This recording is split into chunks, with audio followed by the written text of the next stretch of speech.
Pasca picu laka lintas, sejumlah pohon di Pelabuhan Ratu dipangkas. Sejumlah pohon di kawasan hutan cagar Alam Batu Sapi, Desa Jayanti, Kecamatan Pelabuhan Ratu, Kabupaten Sukabumi, Jawa Barat, Senin 16 Januari 2023. Pemangkasan pohon dilakukan pasca terjadi peristiwa kecelakaan kontainer menyenggol pohon hingga tumbang di lokasi tersebut pada Sabtu 14 Januari 2023 lalu.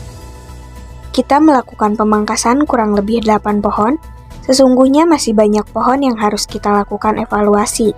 Kita akan agendakan kembali, mudah-mudahan minggu ini kita bisa lakukan kegiatan yang sama, kata Camat Pelabuhan Ratu, Kabupaten Sukabumi, Ali Iskandar.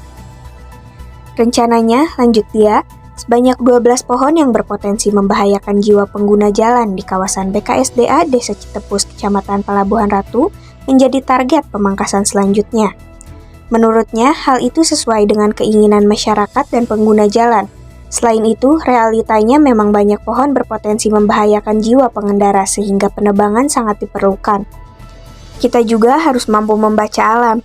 Kita ketahui alam kita relatif kurang bersahabat sehingga kemanapun kita harus waspada apabila ditemukan potensi yang harus diantisipasi, tuturnya. Atas dasar keselamatan manusia tersebut, maka instansinya berinisiatif mengajak pihak terkait untuk melakukan pemangkasan dan penebangan pohon di sepanjang jalan.